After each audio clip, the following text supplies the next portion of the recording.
everyone, and welcome to Coffee Talk with the USA IDA. I'm Colleen Quigley-Carey, and I am very excited to be here today with our branch chairperson and vice chairperson, Colleen Schroeder and Jackie Sabo-Metzinger. Hello, ladies. Hey, how's it going? Good. I'm so excited to be here with my coffee and my girls. Very cool.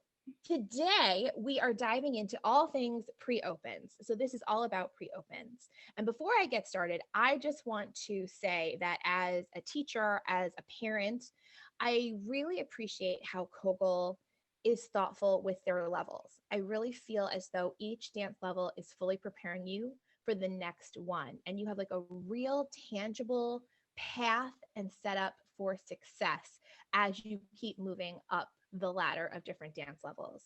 And PreOpens to me is truly named for what it is, really preparing the dancers for a full career as an open dancer.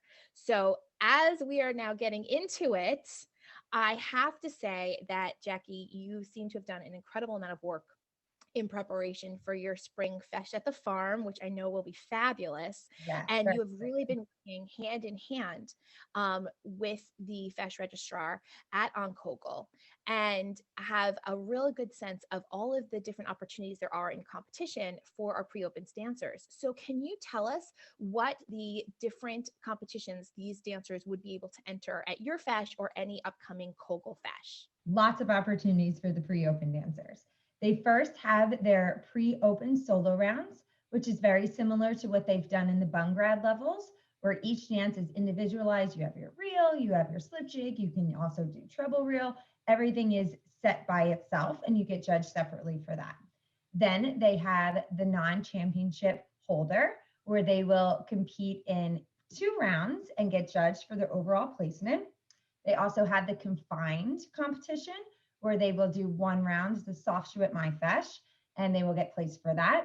And then another extra thing I'm offering at my fesh is a PreOpen competition, where they're going to pick either 1 soft shoe dance and 1 hard shoe dance and get judged overall for that. That sounds excellent. Now, Colleen, these are a couple of terms that we're getting used to. NCH for non-championship holder and confined competitions. Can you tell us a little bit more about what those 2 competitions entail? Yeah, so the NCH competition would be very much like a preliminary competition that dancers might be used to seeing in CLRG. So that would be best to kind of mirror that type of competition. And when you dance in the non-championship holder competition and you win, you get to progress to open. So if you've competed now in that competition for 1 adjudicator, you're allowed to go to open for the year, but then you can come back the following year and compete in the opposite dances. So if I were a dancer in PreOpen, I compete this year in reel and hornpipe and I win, I can move up to open and I can compete all year long. But when January comes next year, I can choose to move back down to PreOpen and compete again for the following year. And I would do the slip jig and the treble jig and hopefully win that. So if I end up doing that with a 3 adjudicator, I have to progress to open for like in full. Like you can't come back for the next year. Excellent. So basically, if you are going to a fesh and, obviously it's COVID times, at some feshes, there might be 1, there might be 3 adjudicators on the panel. If you win with the 1, those 2 dances you win with, you then get to spend the year up in open championships, refining that, getting stronger. And then you switch back to your slip jig, treble jig. And you're like, you know what, maybe I need a little bit more work on that. You and your teacher can come to the decision to go down to PreOpen as you compete in those dances. And Right. then if you win that, you're back up. But if you win your initial NCH with 3 adjudicator panel, then you are set as an open champion going forward. Excellent. So Correct. It sounds like you really have an opportunity to perfect your dances and grow as a dancer, but also there's that confined competition. That is really interesting. And I love that they offer this for both the PreOpens and open. So can you dive into that a little bit? Yes, this is one of my favorites as well. So in the confined competition, you're actually combining both open and PreOpen dancers. So if your dancer is in PreOpen, they get the chance to actually compete against the open dancers before moving up into open. It's not as scary. It gives them a little bit of a chance to kind of test the waters and see how they're competing against an open level. And then for the open level dancers coming back down into that competition, they're getting a chance to compete against dancers that aren't the top elite level in open. So once you win a confined championship, you're not allowed to dance in another confined championship. So as an open dancer, if I'm dancing and I win, I then progress on. But it gave me a chance to kind of win a competition that I might not be winning in the open championships. But as a pre-open dancer, if I'm really working hard, I can really work to strive and maybe beat a few of the open dancers that are in there, and that would build my confidence. It would get me going and really make me feel ready to move on to the next level. And then each fesh has its opportunity to pick what they want to offer for the confined. So you may go to fesh number 1 and it might be the reel. You might go to fesh number 2, it might be the treble jig. So each fesh has the opportunity to kind of figure out what works for them and allow dancers to compete in whatever they've put out there. I think that's so great. I think it addresses two issues. You know, how do you make it worthwhile for a brand new open dancer to go to a competition where they may be competing against very well established dancers? You know, where is an opportunity there for them? And obviously Confined does that. And also for the pre-opens, you know, you're going to be seeing what your age group is like as far as you're getting close to provincials and other larger competitions. You can really get a taste of what you need to do to prepare yourself as a dancer, and also for a teacher as well. You can see where they're stacking up against them and then what they need to work on. And additionally, just so we do know, and we're going to do a video on opens as well, but they also have the solo rounds too, right? Yes. So it's like every age group is working on all of their dances. And I mean, Jackie, I'm sure as an organizer of a competition, this can be a lot of different levels, but as a teacher and mom of, you know, first of all, an open championship dancer, and also of a Bungrad dancer and several Bungrad dancers, I'm sure that you see the reward there. It's actually amazing. Up to before we switched into Kogel, I only never had my dancers focus on their 2 dances a year. So they're one soft shoe and the one hard shoe, and obviously their set dance. So now that every class, my dancers are doing their reels, their slip jigs, their treble jigs, their hornpipes, they are so much more prepared in their dancing. And not only at a competition, this past St. Patrick's Day, we did some shows. We were able to do some shows even with COVID. And I said, let's just do a step out and do treble jigs. Everyone's treble jigs were prepared. Then we switched over to hornpipes. Everyone's hornpipes were prepared. It wasn't like, oh, I don't know my jigs. Oh, I don't. So it really does not just prepare you for a competition, but makes you an all around much stronger dancer. And don't you also feel, you know, as a teacher as well, and, you know, everyone who's watching this, I know we'll have the teachers and the dancers and the parents, and we're so excited to bring everyone into the conversation. But as a teacher as well, you know, how often would you say, okay, it's treble jig time, and you tell your hornpipers to go and to practice their hornpipes? But that doesn't always happen. Even in the most, you know, strictly run dance class, that does not always happen. In your classes, your kids are doing everything all the time. And as a parent, that's great to see. As a dancer, yeah, your legs are going to be tired, but it's okay. You're going to be better for it. But as a teacher, it really gives such wonderful direction in a class. And I'm sure, you know, Colleen, especially with, you know, being part of a school that has many different locations, that must be something really nice to know that everybody is working on the same things at all the same time. You know, have you found that enjoyable in the classroom or in the studio?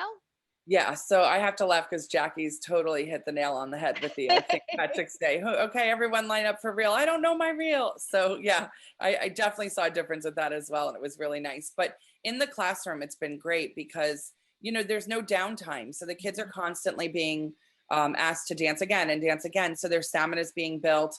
And then like my biggest pet peeve is always like the change over from dances. So when you're changing from a reel to a slip jig, you know, it's not so bad, but slip jig to reel, sometimes they just can't get fast enough. And same with hornpipe rhythm into jig rhythm, you're reminding them constantly. So now there's that, you know, there's no delay or awkward changeover time. They're getting comfortable dancing all 4 dances and the rhythms that they need to the music. So for me, it's just building a stronger dancer, you know, overall. It's really great. Yeah, it's great. It sounds like a real win-win Yeah. for everybody. And again, we know it's more work for the dancers, but it Mhm. pays off. When you go to a fesh, it's no longer just going, doing your 2 rounds, waiting around, getting Right. your result going. Like you are really participating and growing as a dancer. And as a teacher, it is amazing to see that growth in the dancers. So it's all great stuff. Mhm. Super exciting. I cannot wait to hear all about the Spring Fesh at the farm and all of our upcoming Feshina. It's going to be epic that now that we can go back to doing safe in-person competitions. I really want to thank both of you ladies for taking the time today. Are there any final points that you may have about PreOpens that I may have missed? I do actually. One of my favorite things is the pre-open dancers, as they win their solo round, are able to progress onto the open championship solo round. So I don't know if teachers are aware of that, but the dancers working really hard in their reel or their hornpipe might pull off a first, and they can progress in that into the open solo round. So it gives them a chance to do that before going into the scary championship, and having to put everything together. So again, it's just building the confidence for these dancers and really giving them what they need ahead of time to build for an overall better dancer.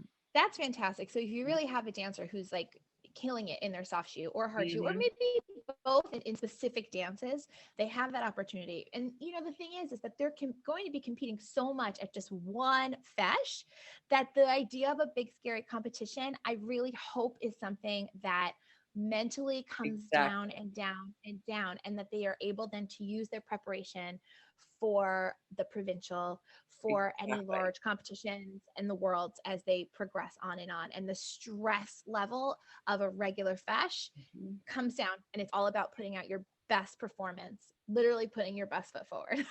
Yeah, I really feel like it makes the dancers less intimidated as they move forward. It gives them just a better base, a better sense of who they are as a dancer, and able to put what they need to onto the stage. And as they're progressing, it's not this big weight on their shoulders to have to move up a level. It gives them these little baby steps in order to feel confident and ready to go.